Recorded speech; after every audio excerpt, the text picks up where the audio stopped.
Morning, everyone. Good morning. So I'm not usually a wallflower, so I'm going to move. So if I'm blocking you, just say, yo, move, because I like to move around.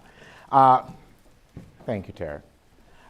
First of all, thanks, Tara, for having me yet again. This is one of my favorite conferences because it's not about the fluff, it's about the doing. So I hope over the next few days that we really have a great time. How many people here are entrepreneurs? How many are serial entrepreneurs? You've done 3, 4. Tara has done 12 different businesses all at the same time. But one of the things about being an entrepreneur is that you only become successful if you move that mindset from just being the entrepreneur to moving to a CEO thought process. How do you move to really running your business in a smart, effective way? So let's talk a little bit about what we're going to cover today. We're going to talk about understanding the difference between the two. Mindset is one of my favorite words for the year. We're going to talk about the shifting of the mindset, especially for solo entrepreneurs. Who's solo? Did anyone tell you before we started that this was a lonely life? Did anyone mention that? It was not in the brochure. How are we going to build a support system without a team that we're paying and doing all of the things daily and constantly and having an HR department? Talking about fears and challenges, because we all face them. And then we're going to talk about a roadmap to growth. How do we get from there to where we actually want to be? So, why does it matter that we begin this transition process? I'll tell you a little story. When I started my business in 2008, because who doesn't start a business in the middle of the worst economic downturn in a millennia? I left my great job as a diplomat for Barbados, washed in Prada shoes and joy, and started my own business, and quickly realized this is harder than I thought. And I grew up in a home with 2 parents who had started multiple businesses. So I didn't walk into it with rose-colored glasses. But I remember sitting down after I'd given up the job, and I'm sitting there, and my father said to me, so how are you funding your first 6 months? And I said, well, I don't know. I'll just book some people. He said, great. And where's that money coming from? I was like, well, I don't know. And I had a real tough realization. He was like, well, my suggestion is, sell that lovely fancy car you have, get you a beat-up car, and put that money in your business. Start thinking about your business as a CEO. How are you funding? How are you moving it forward? How are you going to progress it? It was a rude, quick awakening. So, we have great visions as entrepreneurs. I'm going to create a proposal company, and I'm going to call it On Bended Knee, and I'm going to go all over the place, and I'm going to help people propose to the people that they love the most. That's great. But how do you sustain that idea? How do you grow that idea? How do you scale that idea? 50% of small businesses fail within the first 5 years. 50% of small businesses fail within the first 5 years because they lack structure. Who started their business with a business plan? Look around the room. If your hand's not up, that's you. Who started with an exit plan?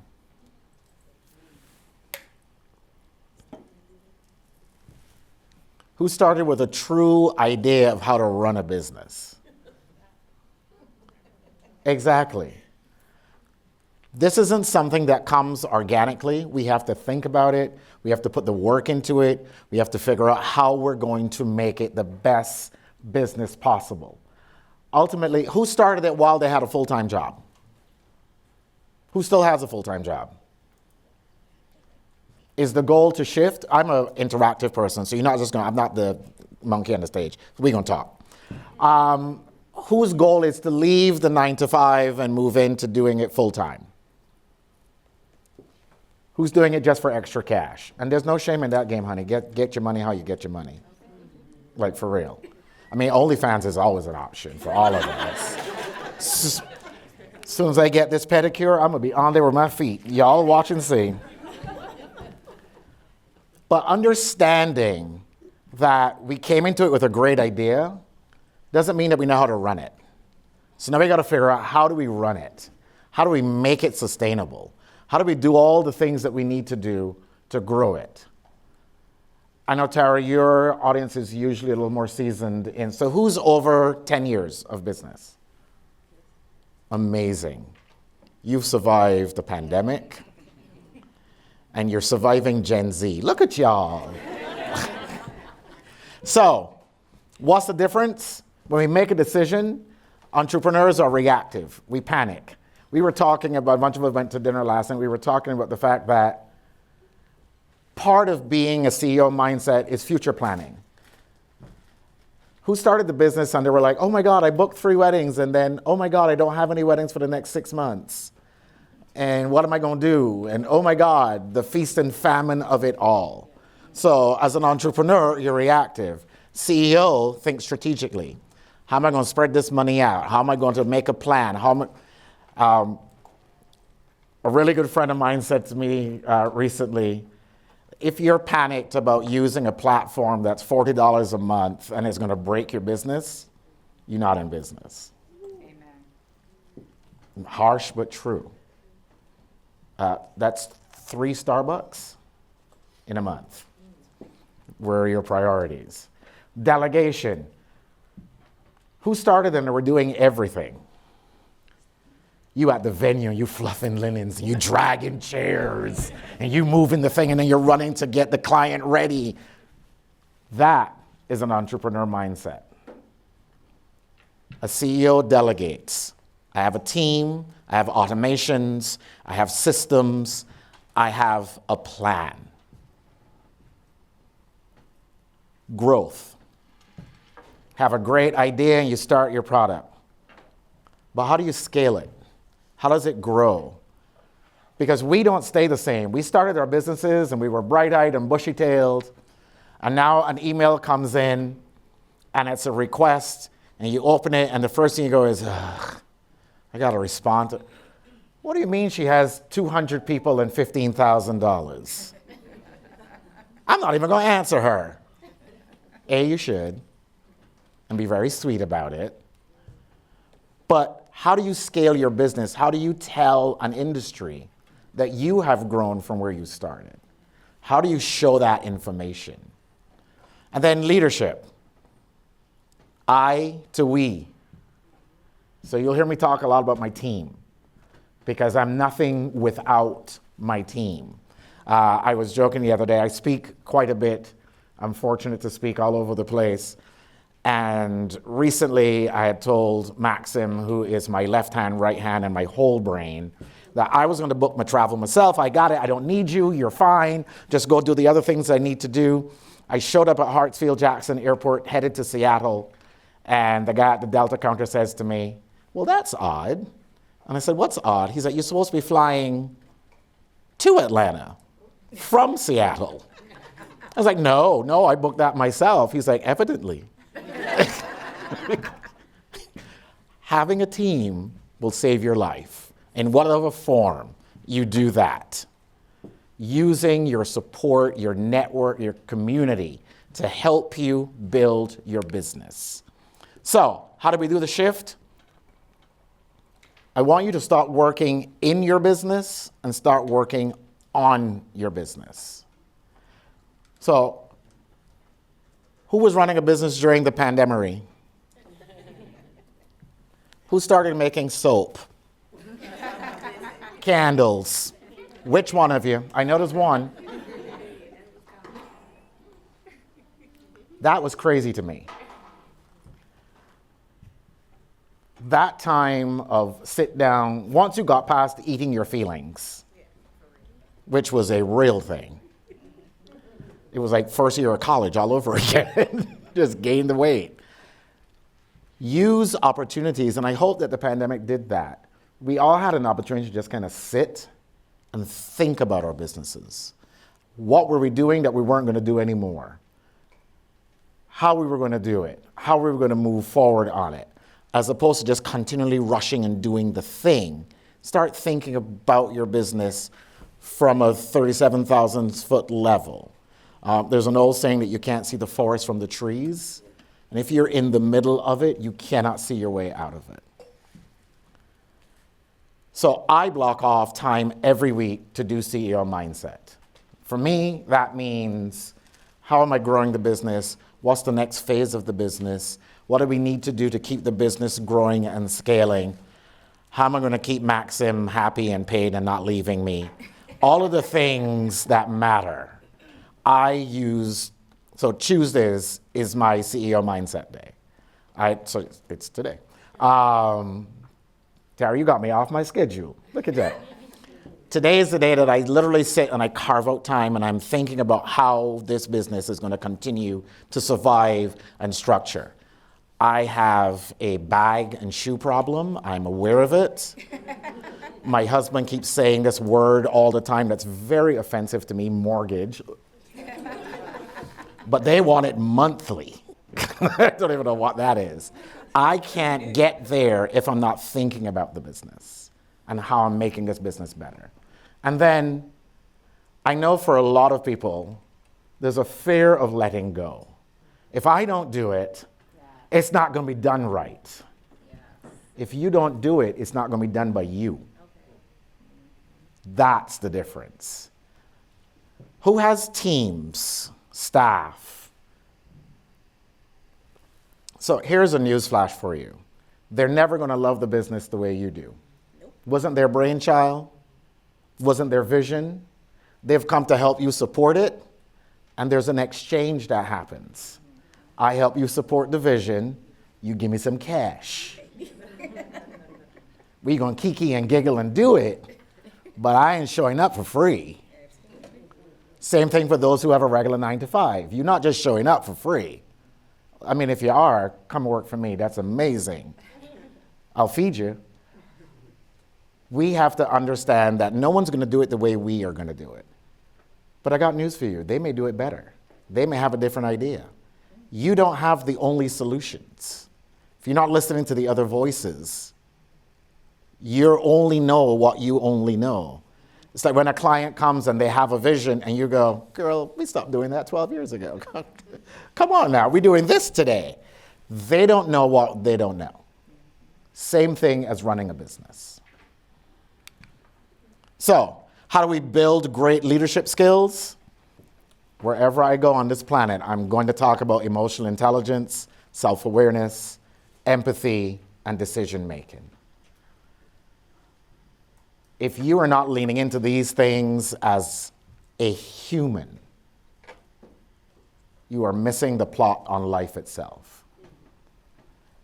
If you're a solo entrepreneur and you're working with vendors, I got news for you, that is your team. If you are not paying attention to, caring for, supportive, and supporting the people around you in a serious, meaningful way, nobody wants to work with you. Who has a vendor that they know that's really great at their craft, but they're just a horrible human being? I know a few.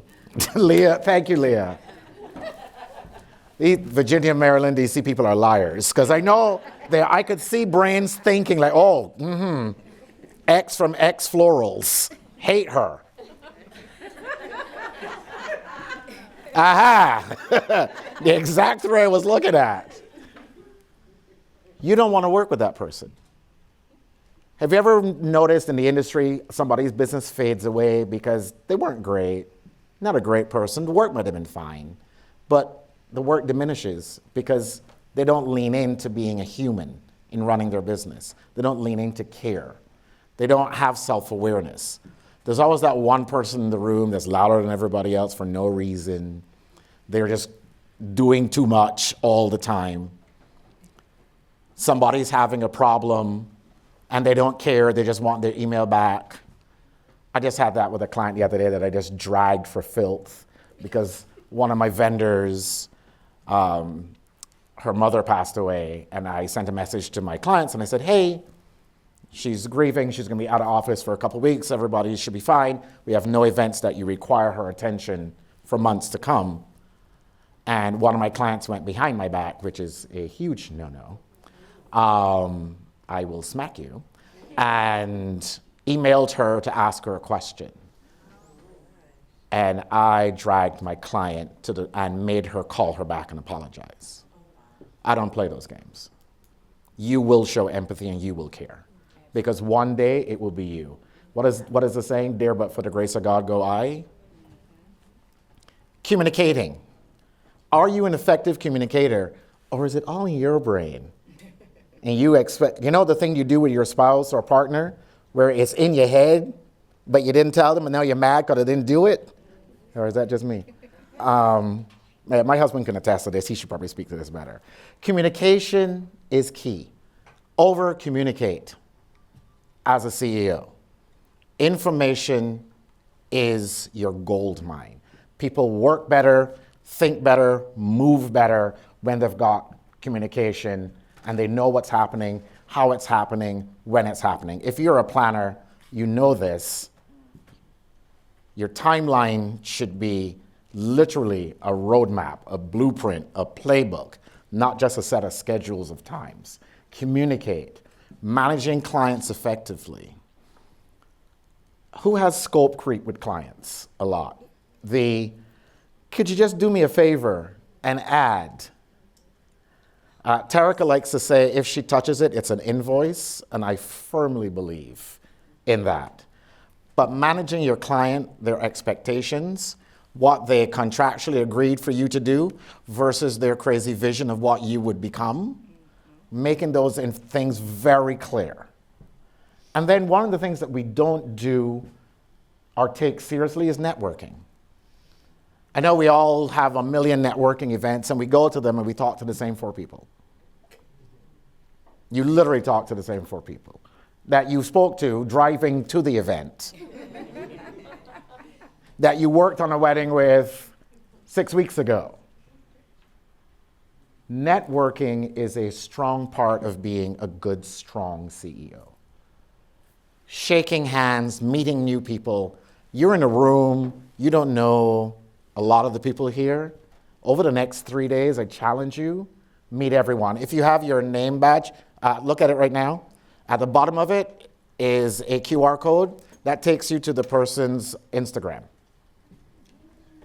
You should be following everybody in here by the time we leave here.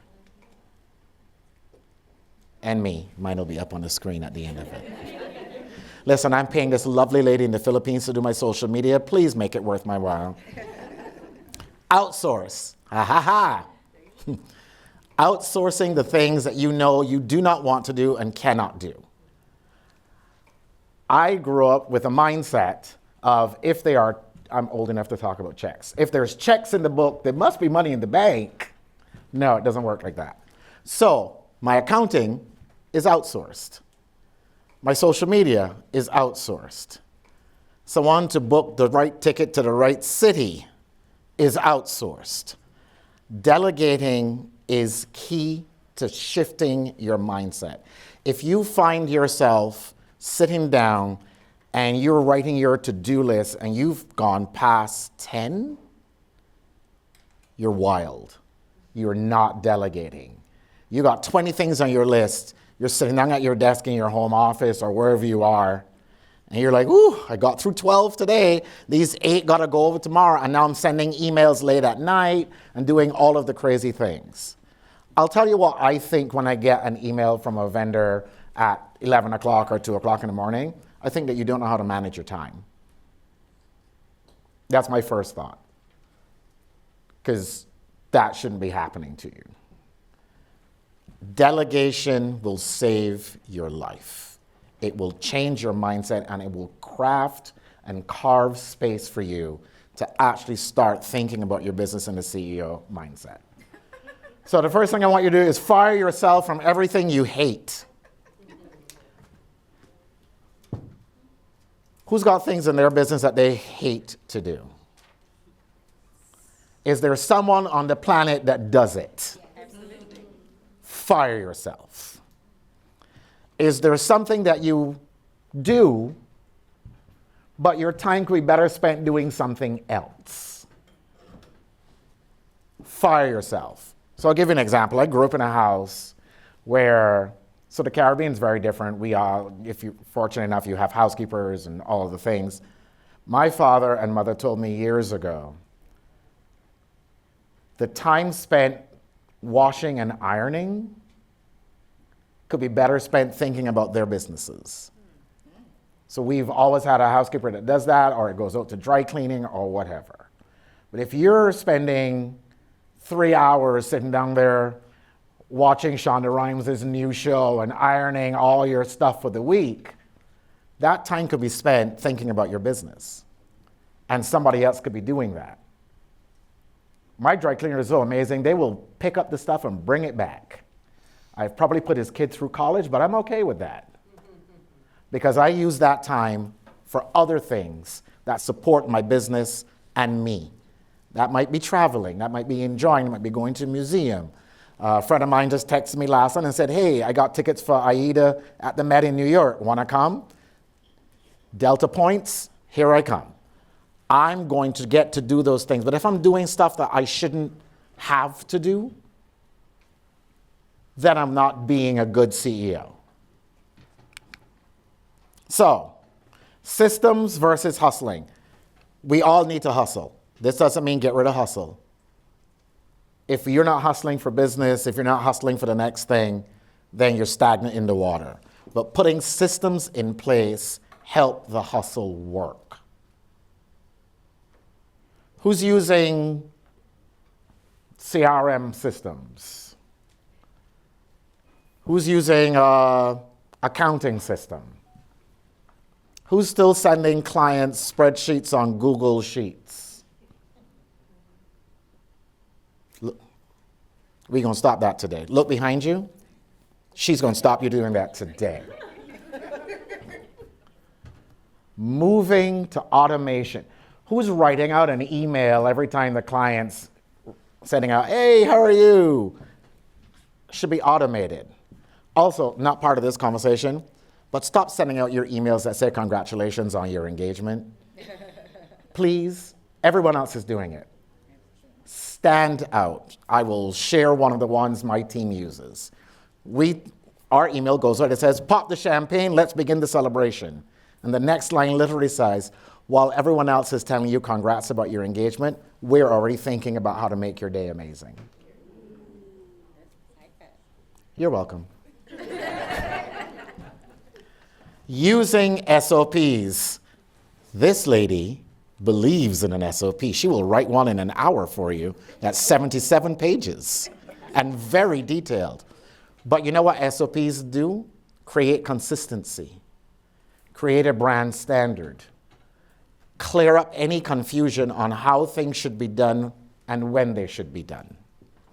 So I don't care if you have a little business. You should have an SOP for how you roll out your clients' progress through your process.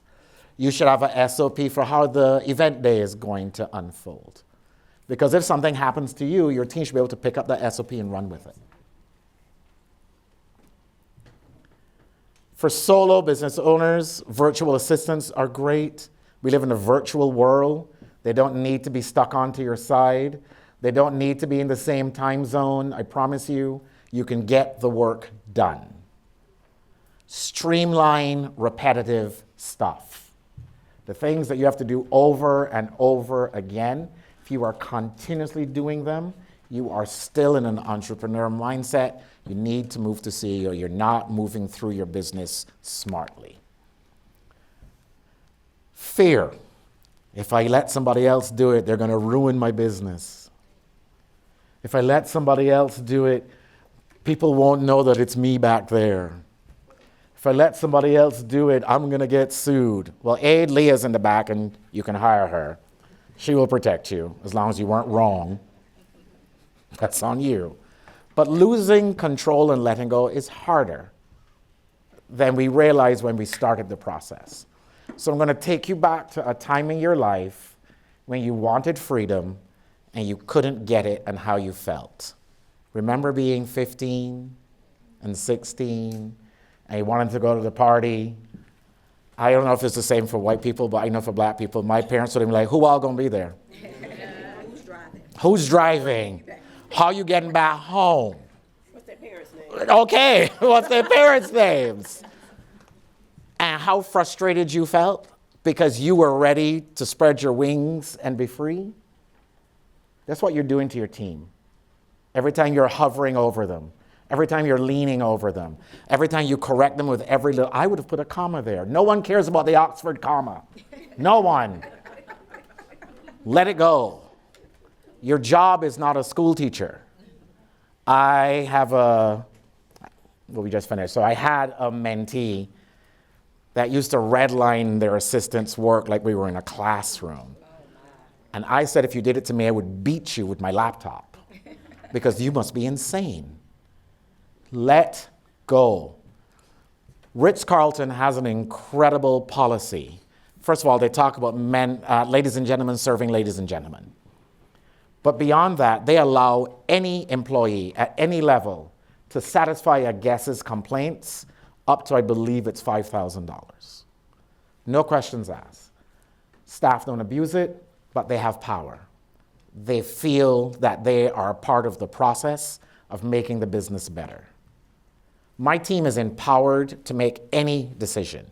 If I don't agree with the decision, we will talk about it after, but I will honor the decision.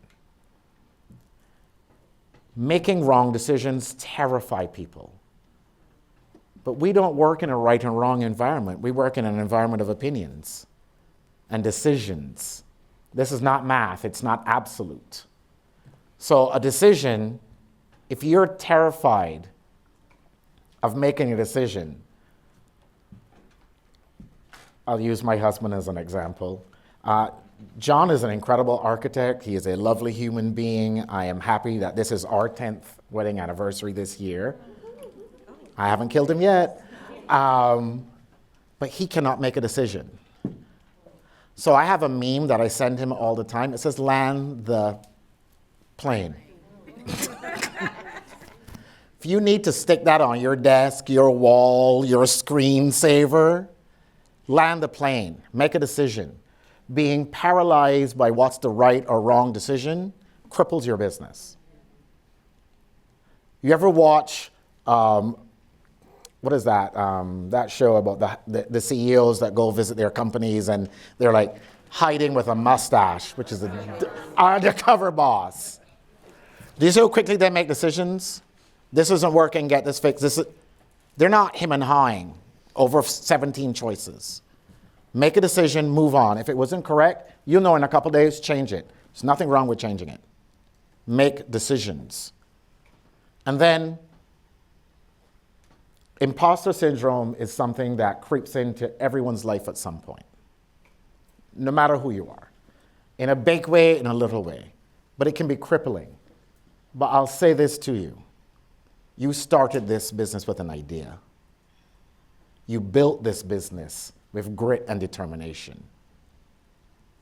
One client, one bad experience, one thing that goes wrong does not define who you are.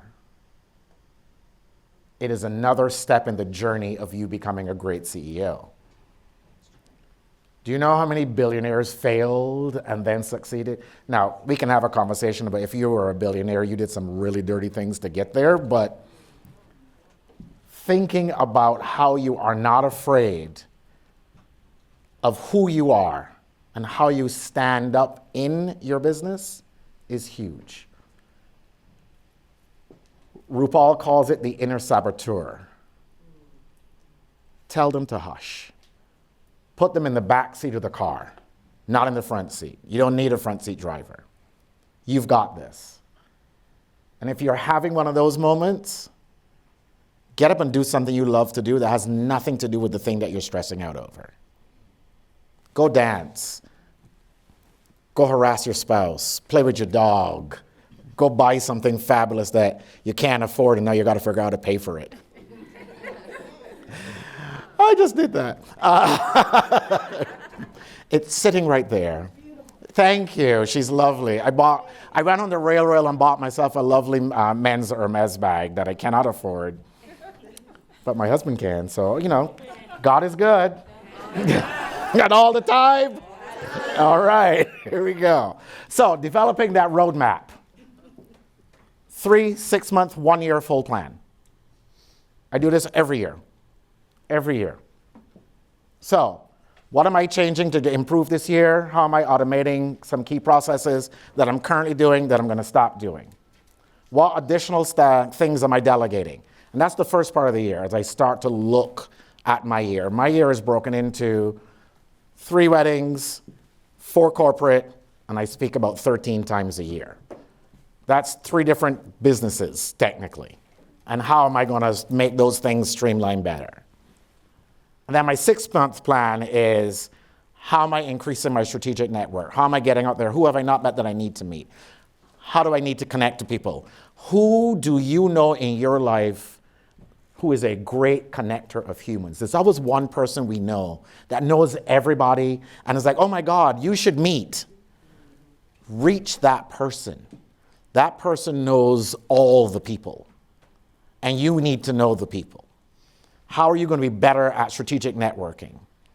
And then, how are you going to start to build out your revenue stream? If the pandemic taught us one thing, it taught us all eggs in one basket, and eggs is a great, all $19 eggs in one basket is not a great idea.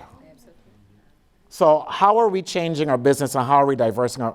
If you're a planner, are you thinking about social, other than weddings, corporate, religious, educational? So many different fields that you can take your expertise to. Photography, same thing. DJ, same thing. Lighting, same thing. Everything in our industry is transferable and expandable. And then the 1-year plan. How do we scale our leadership development? And I didn't put it on here, but there's also a 5-year plan. How do we start to shift from this business to new businesses? And then assessing your strengths and your weaknesses. We all did SWOT analysis at some point, even if it was a first-year course. It might be old school, but it works. Sit down and think about your business in a smart way. Create a long-term goal plan. What does that goal look like? How are you going to grow it from there? And who's changed their website since they've had their business? Do you have images of the old website? No, don't do that. Yeah, I do. It had to exist in order for you to be here. A really good friend of mine who's a writer said to me that the job of the first draft is to exist. It's just to exist. It's not to be good. It's not to be great. It is to exist. That first website's job was to exist. But look at you today. That's huge. So now you create a strategic plan of how you continue to grow that process and that journey. That's CEO thinking. And then investing in leadership and learning. Being here is a part of great CEO strategy.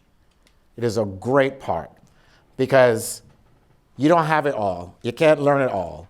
And YouTube University is great for fixing a sink, but it's not always great for building a business and a brand. You need to connect with people who are like-minded, who can take you on the journey and join you on the journey.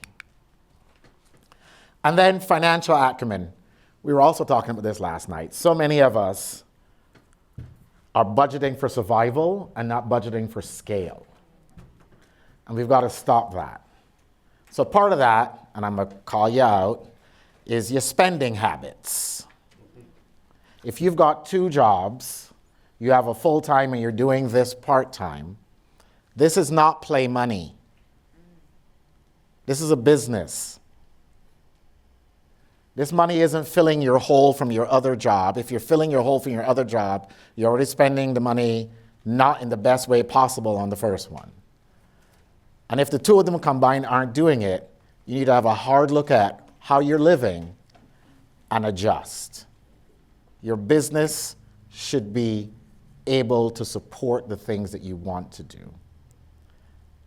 I challenge everyone to do one thing. I do it with every single mentee. Work out how many hours, go into your CRMs and work out how many hours you work on an individual event. And then divide that by what you charge. I see some sullen faces. Are you working for more than a Target super? Now, I know we're not supposed to be in Target, but we're going to talk about it for a second. Are you doing more than a Target cashier for all that work you're putting in? Think about it. Start thinking about your finances and budgeting for scale, not for survival. Who understands profit and loss sheets and forecast and cash flows? Or are you just calling your accountant and handing that stuff over and say whatever you say? Because get your accountant to give you a class on it. Get your accountant to walk you through what's happening in your business. You should know what's happening in your business. And I don't mean Susie and Tim are going to pay me my next deposit in 3 weeks, so I'll have $6,000, and oh my God, thank God I can do that. That's not how that works. You can't forecast your business if you don't understand how money works, in, out, and through your business. And then get some good financial management tools. They're all out there. We're all on our apps. You can look on your phone right now and see what you got in your bank, what you spent last, how is it going, all of those things. Do the same thing for your business. I have my Wells Fargo set up that if I do anything over a certain amount, my accountant gets a ding. And he will call. I shared with some friends last year, I was in Italy doing a wedding, and as you're there, and Prada's from Italy, and I have a Prada problem, appreciation is a better word, I may or may not have bought 6 pairs of shoes. They're cheaper than in the US. I was actually saving money doing it that way. I feel like I've had this argument before. And literally, I walked out the store and I got a text. Are you in Italy? ? Yes. ... Did you just go shopping at Prada? Yes. ... What did you buy? I said I bought some shoes for work. And he said, put that money back. The government's not letting you have Prada shoes for your business. Now, Leah's told me a way to do it, so I'm going to argue it now. So now I can do it. But having somebody who's got wherewithal to stop you from doing bad things is a good thing. And let's all be honest, we're going to do the bad thing every now and then. We're just going to do it. Do you have a vision for your business? Seriously. Who's got a long-term vision for the business? What's your long-term vision for your business? To grow it to be the premier catering company in DC. Not a black catering company, but the catering company. I'm sorry, what's your name? Jillian. Jillian, so, say it again? Jillian Caribbean Caterers. Trini? Caribbean. Where are you from? I'm from Barbados. Where are you from? I'm from Trinidad. I heard your Trinidadian accent. I've lived you on long time. Okay, good. So you'll hear my Barbadian accent every now and then, but if you get angry, you can hear it the whole time. So I'm going to push you a little bit. What does premier mean? The one that people think about for catering of a certain type of event in the DC area. What does a certain type of event mean? An event of a certain caliber that is of a certain... What does that mean? That means that I am used to doing ambassadorial events for foreign ministers, prime ministers, heads of state, and people understand the quality of our work, and when they want that type of work, that we are the first that they pick up. Right. So you want to be first in mind when high net worth clients require catering. Correct. That's actionable, measurable, relatable. Premier means nothing. So if you were doing this in your business, start drilling down those words to what do they mean? What does it mean to somebody on the outside? You are not your client. And how do you build that goal from that? What does it mean? What do you really want? So we don't say luxury, we say high net worth. because what does luxury mean? But if I say high net worth, you immediately know what I'm talking about, who I mean. If you ain't got no money, don't come calling. We ain't got no time, effort, or energy. So think about LinkedIn as a great example of long-term visions and goals. LinkedIn used to be the bastard stepchild that nobody went, like, it's for businesses. I don't know, well, I guess I should have one. You didn't even bother to put a picture on there. You had kind of nothing. They transformed it from a nothing platform into a global juggernaut for business people across the globe with a long-term focus in mind of we were going to be the thing where businesses thrived.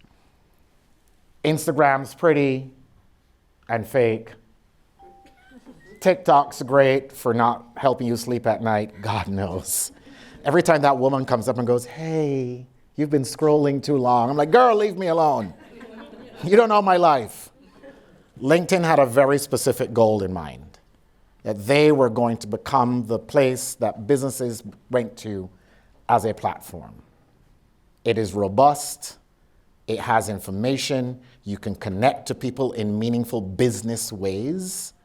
And that was kind of a long-term vision, goal, and strategy. So start thinking about your business as, what does it look like for you in 5 years?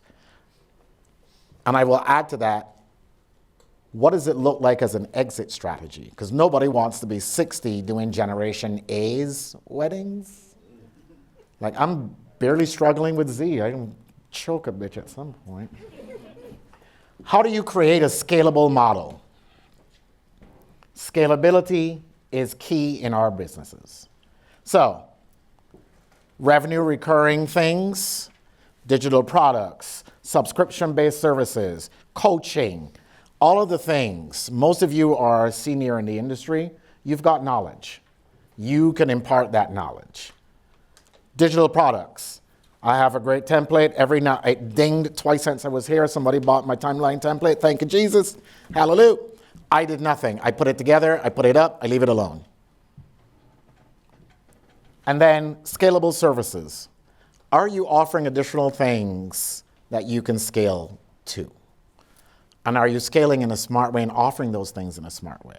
So we are all-encompassing. My team, for example, we are the full shebang. But one of the things that we do is we are priced to be able to give things to the client that feels like it's scaled. So for my clients, I say as part of it, we're going to gift you a stylist who will go with you when you buy your clothing and who will be there with you on event day to help you get ready. It's built into my pricing. They got it as an added plus. How are you really planning those things out? How do you make that thing work for you, that you look like the hero? And then data. I am a huge data fan. I know Tara is a data fan. We could talk about data forever. Data matters. You can't make decisions without good data, but not ever find yourself in a place where you're tied just to data. Make sure that you're tracking KPIs. For those that don't know what it is, that is a key performance indicators. Are you giving yourself those things? Am I hitting these things? Am I doing these things? Great things like Google Analytics. Sarah will appreciate this. Christy Osborne said to me that the back end of my website and my social media look like Macy's after a white sale. That is not a good thing. So we're in the process of fixing that journey. But that was important for me to know that. I don't know that. I have to get someone who knows those things. And Sarah right there is the CEO of Backlinks. And let her tell you all about why they're important for you as a business owner. Client feedback. Who's asking for client feedback after the event? I know some of y'all just want to take your money and run. Don't lie. There's always that client we don't ever want to see again. 11 o'clock can't get there fast enough. 10:57, you are packed up and ready to go. And then reviewing data. Are you reading information that's out there? There's lots of great information that's out there. If you're working with companies that deal with consumers as well as B2B, they have great information that you can use to get good data to help you know what's happening in the market. and not tangentially, as opposed to going to a networking event and people are going, is it quiet for you this year? Is it quiet? It feels quiet. I'm quiet. And then there's also one random, no, I'm so busy, I don't know what to do. And then you get in your car and you're stressed out because, well, they're booking all these things, but I only have 2. But you don't know that they're charging $12.67. And they're hustling because they're charging $12.67. You need to know what's happening in the market. You need to understand how you use this information to help you grow as a CEO. And then, do you know what it costs you to get a customer? Do you have any idea? Take a screenshot of that. Go home and work on it. Actually work on it while you're here. And let's talk about it. You should know what it costs you to get a new customer. And then, how do you develop your culture? Building a strong brand builds trust. People believe you. They see you. They acknowledge you. They know what you're doing. If you're a solo entrepreneur, you are your brand. There is no separation. So you show up to the event looking sloppy. You show up to meetings looking unprofessional. Your brand is unprofessional. Simple as that. Define the voice. How do you want to communicate with your audience? Who you are, and what you believe in, so that they understand. And that includes putting your image on your websites. Stop trying to trick people into booking you. They need to know who you are. Our brand is very clear. I am Black, queer, and an immigrant. I believe in diversity, equity, and inclusion. I believe that love is love and all love matters. Those are not the things that you believe in. I am not the vendor for you. Simple as that. Because if you still book me, I'm going to add on an aggravation fee and give that money to the NAACP. Customer experience, ensuring that your touch points are on point and everything that you put out into the universe is the same thing. And then using visuals that are consistent across. Crisis management, because it happens in every single business owner's life. How do you respond? First, don't panic, make a decision, make a solid decision. Make sure you know that you're answering the problems and that you're speaking from a place that's not emotional. Somebody called your baby ugly and you want to fight. Well, maybe your baby a little ugly. Maybe you needed to sit back and take a second to think about it. As again, I said, diversify your income streams. Always have a contingency plan. What happens if? What do we do when? And as a good CEO, you should be agile and ready to adapt. I believe in lifelong learning. I believe in investing in education. I love a good master group. I have a personal board of directors that I ask every year 7 people to be on my personal board to help me with decisions. Leah Weinberg has graciously agreed to be on that personal board this year. But that thing is important. One mentor can't get you everything. You need different voices to help you get where you need to go. And then, this is key, boundaries. And this is a whole separate topic that we can talk about. We can talk about it at lunch. But 96% of senior leaders report feeling burned out. 94% of small business owners say that repetitive tasks are killing them. They should be beginning to automate. And 35% of people who work over 55 hours increase the risk of stroke. So, your 3-month plan, automate your processes, increase your networking, shift your focus. If you didn't take that at the time, I repeated it here so you had it again. And then begin your mindset shift. Build your support systems. You need them. This is a lonely road. Use your data. Your data is your friend. Take some time to yourself. Go get a mani-pedi. Go have brunch with a friend. Go touch grass. Do something for your mind. And focus on building a scalable business model. So, as I wrap up, write down one thing you're going to do from this session today for your business.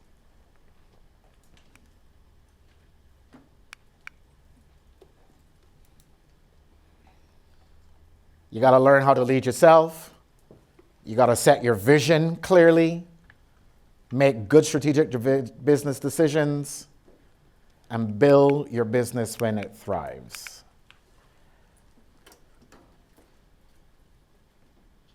And like I said, you're going to start with me. Follow me. I'll follow you. I will walk around and get all of your things. I hope this session puts you in the right mindset to hear all of the great information that you're going to get today. Tara, thank you so much for having me. Guys, you've been incredible. I really appreciate it. Can I take 2 questions? 2 quick questions I can take before Tara beats the crap out of me. Yes? So you mentioned digital sales, templates, things like that. Do you sell them directly on your website, or do you do or is it like Etsy or another platform? So mine's my website and social. Well, so you'll see an ad on Facebook that'll pop up, and you click it, and you can just buy it from there straight away. And do you give a little snippet of it? How do they know it's the one you want? Right. So this is another whole full topic. There's a funnel system. So you get a freebie. Okay. And that freebie leads you to the template.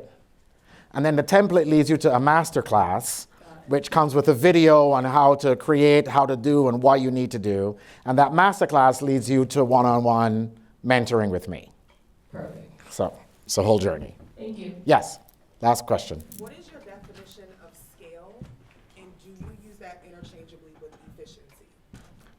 Great question. So scale is, sorry? Can you repeat her question? Oh, she asked, how do you define scaling your business?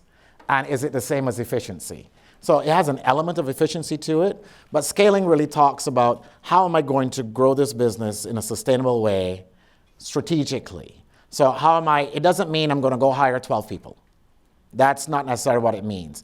But it might mean for you, for example, what do you do? Cater. You're a caterer. So I can do 2 events on a Saturday.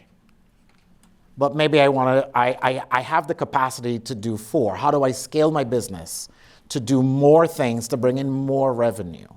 And how do I do it in a way that I'm actually making more money as opposed to making the same money and doing more events? Because that's where the scalability comes. Because if you're doing 4 but making the same money profit-wise as you did when you made 2, there's no point doing 4. How do you build a business that it continues to grow financially and as a national growth? But part of that is being efficient. If you're not efficient, you cannot scale. And if you scale without efficiency, it fails. All right, great. Thanks, guys. I really appreciate it.